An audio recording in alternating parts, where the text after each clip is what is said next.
Good afternoon. I was going to say morning. This morning when I woke up, I was thinking about my relationship with my father and how it's changed over the years, and how, as an adult, I have come to an understanding of how his childhood plays a role in how he grew up and the man he became and the father he was, and things that I didn't understand when I was a child, things that hurt me, things that I didn't like, how he was limited, and just being thankful that we're both still here and we have the opportunity to be how we need to be, loving each other, respectful of each other, kind to each other. You know, um, as I get older, I recognize a lot of my personality traits that I have from him. And when I didn't like him and didn't get along with him, I did not like those things about me. But they are strengths, and they've helped me at work. They've helped me, conquer challenges, and so I take pride in it. I can't speak for my siblings. I can only speak for me, and I can say that I see growth in him.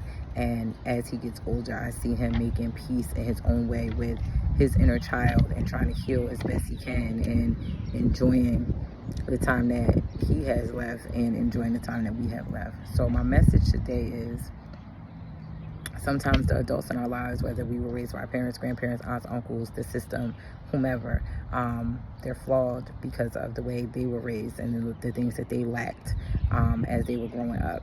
So the things that hurt us, the things that challenged us, the things that created issues for us weren't intentional, even though it feels like that sometimes. They weren't personal.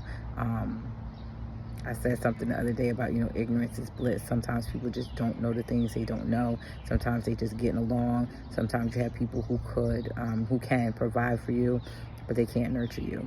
And as I've gotten older, my dad has been able to be vulnerable with me and say things that I need to hear and understand, and I'm able to say things that he needs and understands.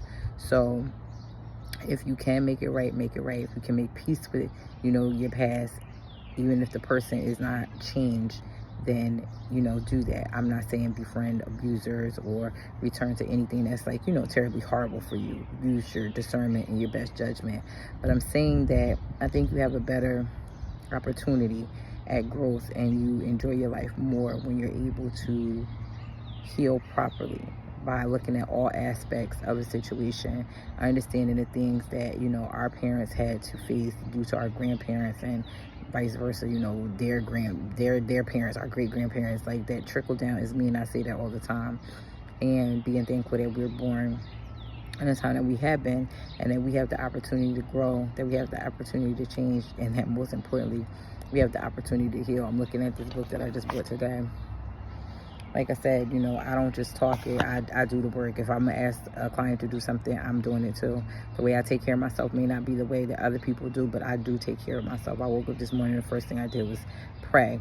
You know what I mean? Before I get off the bed, I pray. I meditate. I meditate multiple times a day. I sit outside. I take walks. I connect with nature. I do whatever I can to keep myself calm and keep myself balanced. And most importantly, I do what I need to do to make sure I'm happy, not just healthy. Genuinely happy. It was a time in my life where all I thought I could do was be content. Never thought happiness was a possibility, and now here I am. And I'm just here to tell you that despite the challenges, despite the things you've gone through, you can be happy too. Learn from the people who came before us. If they didn't do the right things, make sure you do the right things. If they did do the right things, make sure you expound on them and, find more effective, efficient ways to make them better. Let's start turning things around. Let's start being the examples that we didn't have. Let's start teaching all children, all the people in our vicinity, that the past does not have to be a burden. It doesn't have to shackle us to a train of thought or way of life. As always, make good choices. I hope you have a great, amazing day today because you deserve it. Take care of yourself.